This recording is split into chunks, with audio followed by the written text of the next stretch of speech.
Hi, welcome to Tony Time. Well, I'm very excited today. We have another Council member on our show. We've just met. We're just getting to know each other. So as I'm getting to know Norm, you're getting to know Norm. So welcome. Well, thank you. Thanks for having me. Welcome on the show. Oh, great to be here. So tell me, were you born and raised in Maine, or? I was born in Biddeford, born on Cleve Street, right nearby. Lived there till I was 10.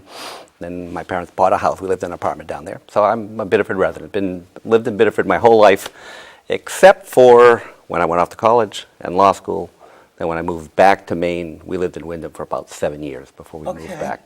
So we've been here since 1990 again. So Wow. So Well, through 82 and then since 1990. So it's been a long time. So. you're the real deal. I'm a real something. What that means, I don't know, but I am. You're the real deal here. Yeah, I Wow. am truly a local, I guess. Yeah. I guess you are. Now, you're a lawyer? Yes. What kind of law do you practice? Whatever you watch on TV, I don't do. Right? Oh, that's a good way to put it. I'm basically a business lawyer in estate planning. Yeah. So represent lots of businesses and all of the stuff that they need to have done, with a special subspecialty in healthcare law. Yeah. Represent lots and lots of doctors in their business interests. So probably represent more doctors than anybody else in the state. That's kind of my subspecialty. So. Wow. Don't be wowed. No, I really am. Once you get to know me, you'll really get back to the real. You'll be less wowed, I assure you. Okay, but give me time. By the end of the half hour, you're going to be waiting to push me out the door. No, no, you've got the greatest sense of humor. I mean, my goodness. So did you go into law practice because it's in your family, or did you? No. My dad never went even to high school. My mom graduated from high school but never went any further. They were both factory workers. What drove you? I'm a type A personality, I guess. I don't know. From high school on, I basically decided I wanted to be a lawyer. So I don't know what it was. I, like to talk, I guess. I don't know what it is, but and I'm one of the few people who probably at 17 or 18 knew what he wanted to do and ended up doing it, and still do it. And I like doing it. So if you filled out a resume, you've done one thing your whole life, and you've done it damn well. Yeah, except for if you take out all those summer jobs, yes, I've done, and I'll take out the damn well. We'll leave that to somebody else to decide whether I've done it damn well or not. But I actually have only done, I practiced law. I went straight to college, from college to law school, and then started practicing law in Maine in '82, and have been doing it since. So. Wow. Kind of boring, huh? No, it's not boring. No, I mean, it's something that you found a love for and you stuck with it and you grew in it. I like doing it, and I hope I do a halfway decent job. So. I would think so. Family? Yep, I have a wife, Betty and I. Betty also grew up here. She grew up at Biddeford Pool, so she and I started dating when we were 17. So we've been together for, what is that? I got to count now. It's 41 years. Is that right? No, actually, since I'm 17, so that would, 44 years. As I say, it's 38 of the best years of my life. I'm just kidding. Betty, I'm kidding. Betty, it's okay. Yeah, that's right. So I'm married, we've been married. Yeah. We married between college and law school, so I've been married for a long time. And we have 3 kids. I have a son who's 34, who is married and lives in Dayton and has 2 sons that are 2 grandsons. I have another son who's 31, lives in Buxton, and they have 2, and so 2 other grandsons. And then I have a little baby girl who's 21. She's finishing her senior year in college, getting married in June. So there's like a 10-year gap between number 2 and number 3. I always say I started a second family with my first wife. Most people have a gap or on spouse number 2. I'm still sticking with the same one. And so that's it. So we have 4 grandsons and 3 children, and they're all wonderful. They wouldn't say the same about me, but they are all. Oh, I'm they're sure all they wonderful. would. I'm sure they would. So did your kids go into law? No. They said, I don't want to work that hard. So they did not. My oldest is a computer programmer. The next one is a CNA, works at the Gorham House.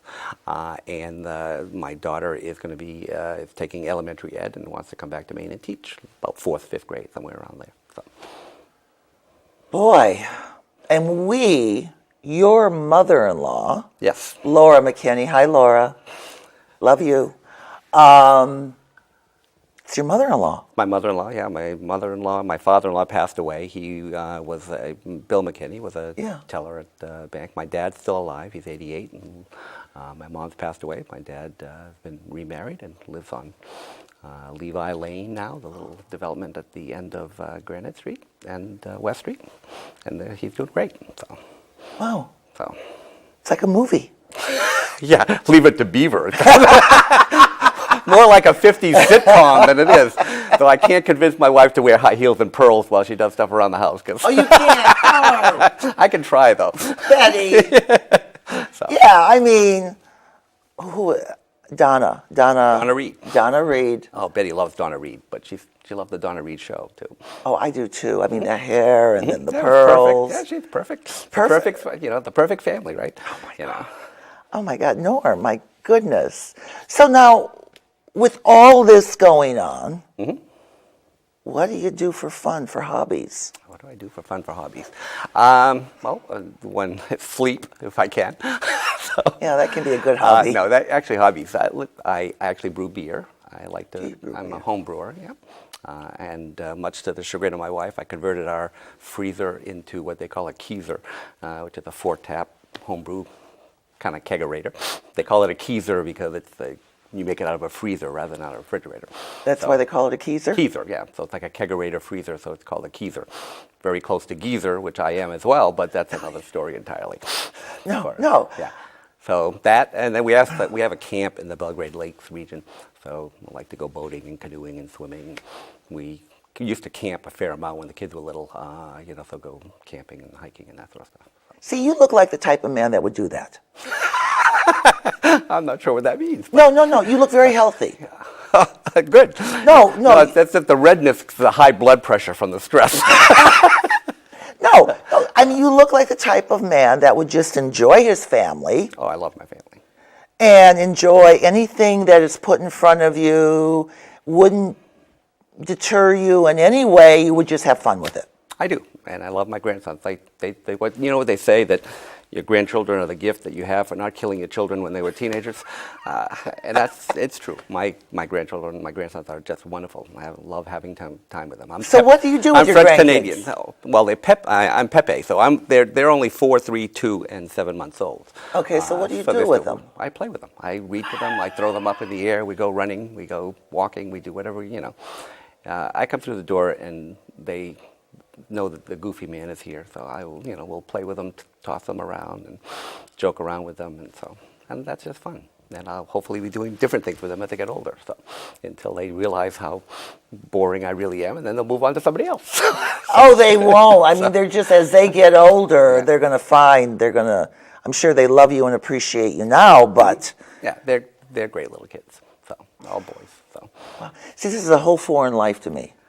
See, yep. Because I never had children. Because I never had the motherly instinct. But I have animals. Well, that's okay. It's not for everyone. There's some people who shouldn't be parents. No. We all know those people that thinking, why did they have kids? I know.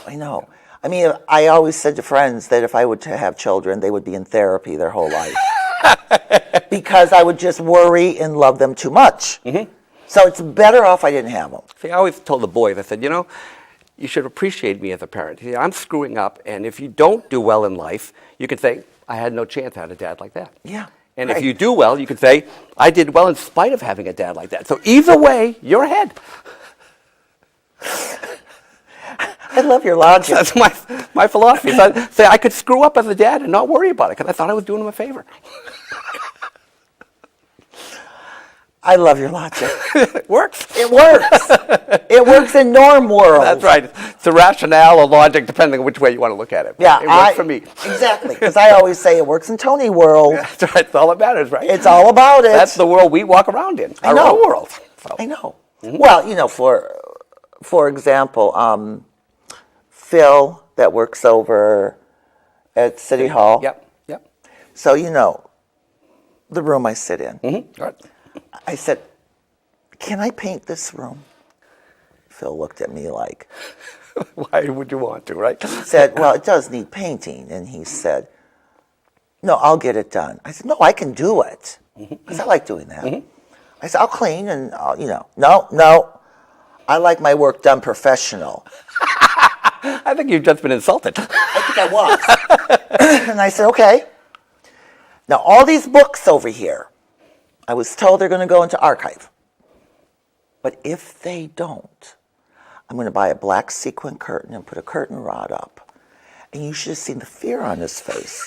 That you were actually going to do it. So I was joking, but I would do it. I said, I'll put the long black. He said, oh, Tony, you can't. so shake people up from you time have to to. time. You have to. You got to have fun. That's right. So anyway, he's just starting to get to know my personality. And I told him yesterday, I said, black sequin curtain. That's it. So now tell me, in Biddeford, I go over all over topics. That's fine. And you follow me. That's cool. That's right. Our brains are working in sync. We're both ADHD. Oh, no. Squirrel! Whoop, there it goes. Anyway. Sorry, I'm detracting you, aren't I? No, you're not. I saw the squirrel, so you just ruined my train of thought. No. Biddeford. Yes. Why did you become a council member? Why did I become a council member? Well, I got a call from Alan about a year and a half ago, thereabouts. And he said, there's going to be an opening on the city council. Have you ever considered being a city councilor? I said, nope, I've never considered being a city councilor. Thank you, Alan.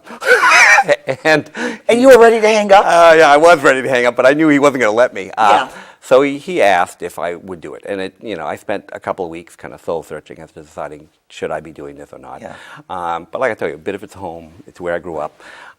And you can't complain about what's happening when you're given an opportunity to make a difference if you don't take it. So I came to the conclusion that, if I could, I would give it a try to see if I could make a difference. And so that's why I became a city councilor. I do it because I love Biddeford. Biddeford's home, for me, and it's basically, and it's home for me because I grew up here. It's home for other people who moved here. I'm not saying you had to grow up here to love it. I mean, people, you love it in the same way, even though you weren't born here. Right. But for me, it was a way to give back. Now, some people may prefer that I wasn't on the council, but that's why I'm doing it. I'm doing it to try to do what I think is right for the city to make it hopefully a slightly better place after I leave than it was when I got in there. Great. Mike and I were talking, Mike Swanton and I, when he was on the show. And what I noticed with everybody on the council, all of you have different ideas, but nobody up there judges. They listen to your idea. They discuss your idea.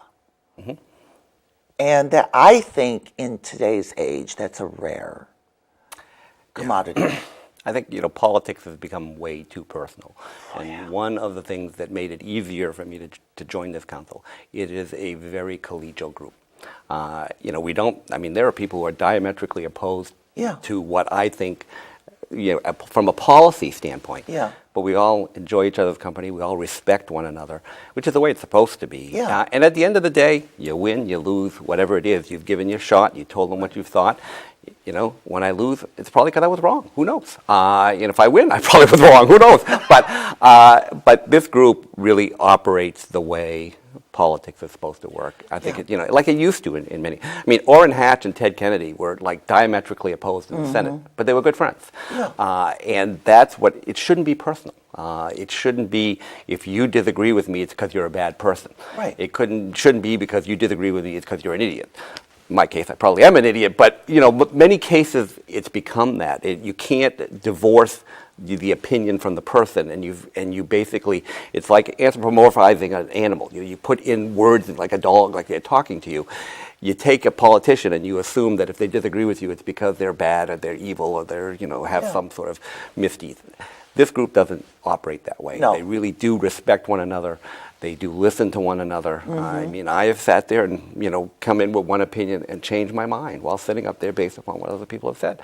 I think that's the wonderful thing of this particular council, and, hope it continues to stay that way, long after I'm gone.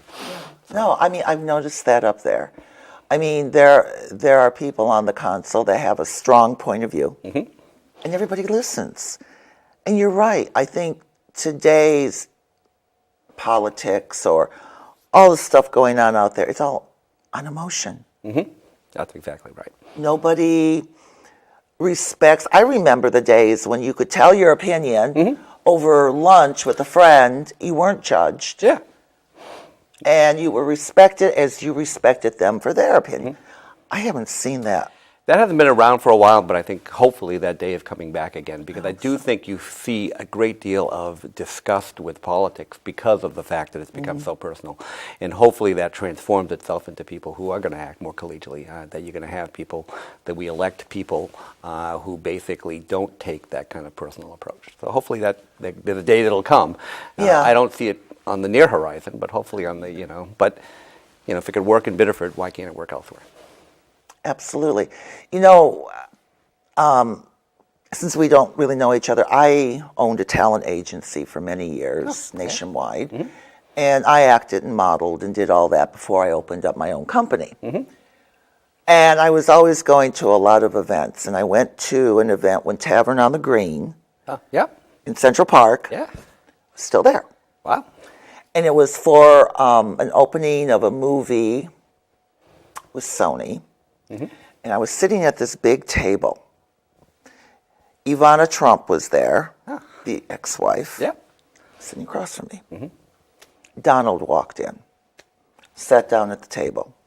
She got up, she walked out. Were they exes at that point? Yeah. So she walked right out. Now, I sat there and listened to him. I mean, he's no different than he is as president. What you see is what you get. That's it. And I'm sitting there and I'm listening for probably an hour and a half, eating, and he's talking and carrying on. And when I see him now on television, it's like exactly who he is.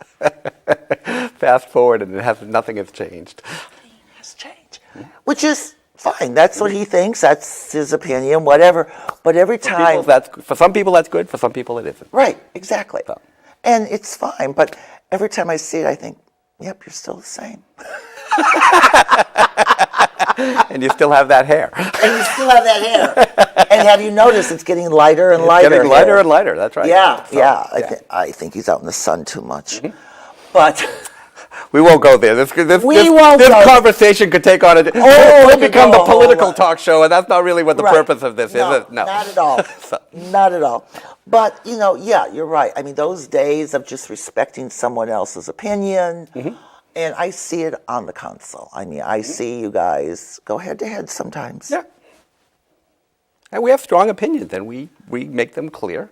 But... like I said, it's not personal. At the end, there have been some strong disagreements with some of my other counselors. There have been votes that have gone, like I said, they usually the 5-4 votes are the ones where we have and it goes one way or the other.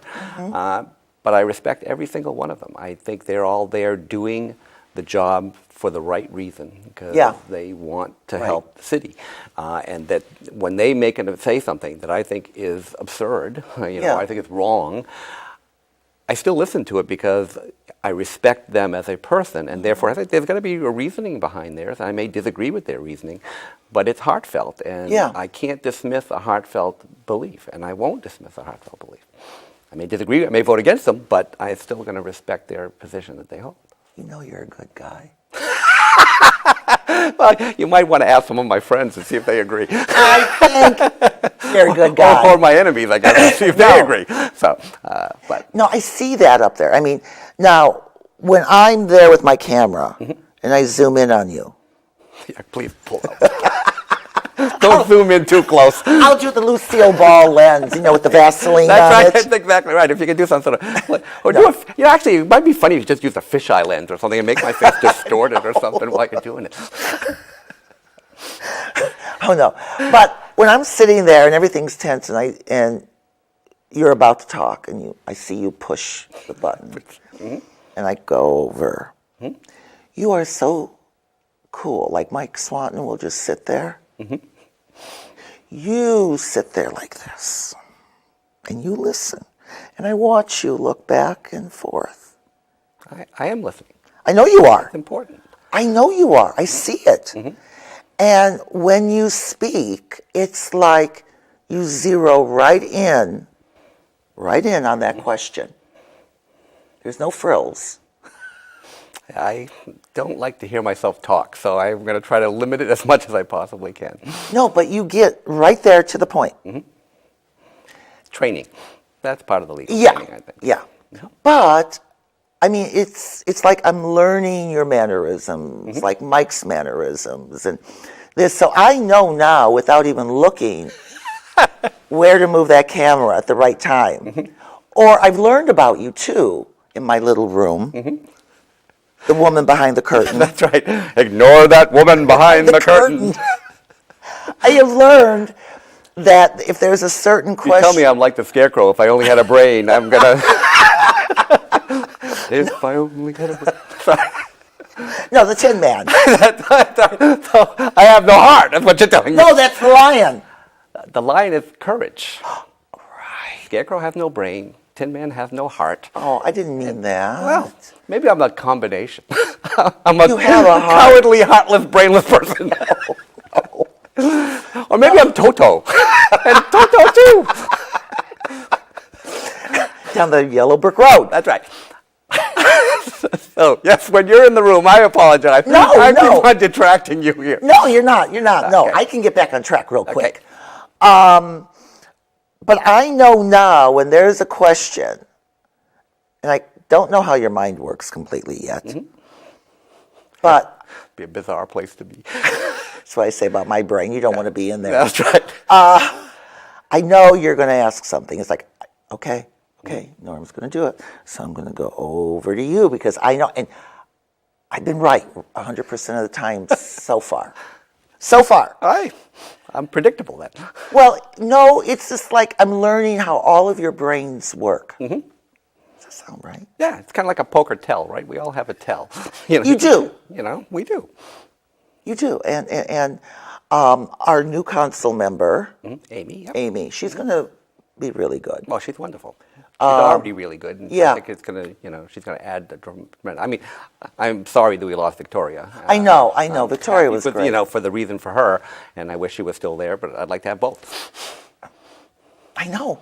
And when But I also don't want to bump somebody else off the council, so. No. So, And Amy, she jumped right in. yeah, she feels very comfortable. Because our last council meeting, she jumped right in. Yeah, which I thought was great. I But did it's hard too. to do. It's hard to be there the first time, watching all these things, and there's so much history there, and there are people there who have a significant. I mean, I don't have a long history here, but there's a lot of history there. It's hard to jump into that club effectively and feel comfortable expressing yourself. So I'm really happy that she was willing to express herself so clearly and lucidly, and I think she's going to add a lot to the council. So. She did. When she jumped in, because I've noticed whenever there's a new person, they sit back for a few meetings and get everything taken in. And That's usually the way. And and I would do that. I would sit back and look at the lay of the land and what's going on before I would even open my mouth. Yeah, and I think it's great that she didn't feel it's like great she too. had to do that, because I think she's got stuff to add right from the get-go. Absolutely. So, I mean, just all of this, I'm learning a lot from all of you. Which is That's kind of scary, isn't it? it's very scary. Very scary.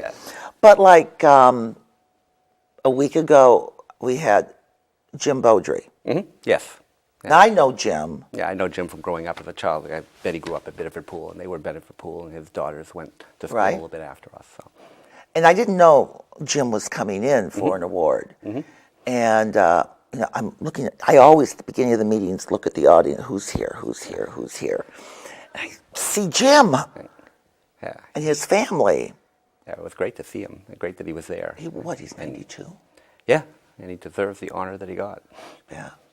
So I'm stumbling in the back for the handheld microphone. trying to find the microphone. It was great that you brought it out. Yeah. With an opportunity at that. Yeah, because it was like, oh my God, and I'm grabbing it and dropping batteries and grabbing them, and Probably behind that curtain you put up. that curtain, that black sequin curtain. Exactly. That's going to go up. And you see all this movement And that's where the behind it. microphone will be. Right. You see me just moving around behind there. And I come up to Alan and I go, does Jim want to talk? He said, oh, yeah, go. And He's a great guy. Jim just, Wonderful man. Yeah, and he's done You a lot know. for the city. He's done a lot for lots of people over time. yeah, So. yeah. I mean, in fact, I had him on the show, Oh, yeah, that's great. So and we did an hour. I can see that. You And I have just- enough to tell you for, I just let Jim talk. his whole background, his life. He's got, He was in the Army, yeah. and he talked about that and his favorite president, which I don't remember the name of but it goes back to the 1930s. Was his favorite president? I want to say 34. Well, 34 would have been, Harding had passed away at that point, so it would have been Calvin Coolidge, I think that's who it was. Silent Cal.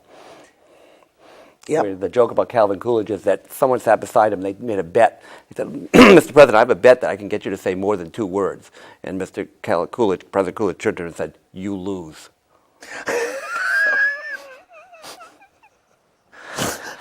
He had a sense of He had humor. a sense of humor, and so that's, you don't want to play Trivia Pursuit against me. I got all this kind of really Oh, I big can crap in tell my that brain. right now. I was just thinking, my God, you just pulled that out. So, Wow.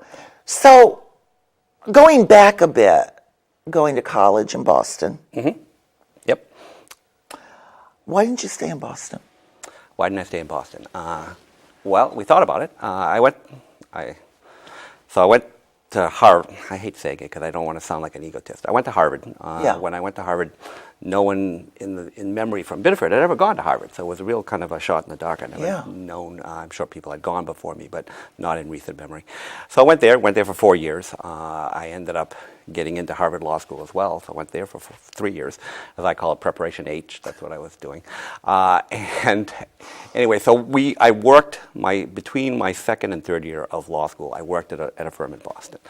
I seriously considered staying in Boston, at least for a while, because the amount that I made as a summer clerk in Boston, I would not replicate as a salary for 6 years after I came back to Maine. That's how much more money I would have made if I stayed down there. But Betty and I were both from here. I remember we went right before my third year when we were going to make the decision of where to go.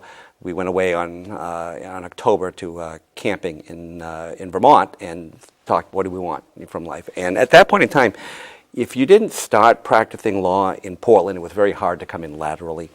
And we basically said, we want to go back home. We want to raise our kids at home. We want to be back in Maine. And therefore, if we get used to the money, it'll be too hard to come later. So we said, no, this is what we want. We'll take the hit on salary and we'll come to Maine. So I made the decision then to come back home because this was home and this is really where all of our family were and where our roots are and where we wanted to raise a family. So that's why we came here. You and Betty are good friends too, aren't you? We are. We are best friends. In this short time we've been talking, you two are the best of friends. Yeah, she's a wonderful person. She's much better than me. So, they say better half, as, it goes more than that. The best half is probably in her. Betty, this is on television now. So, no, she is a wonderful person. I can tell. I can tell when you talk about her.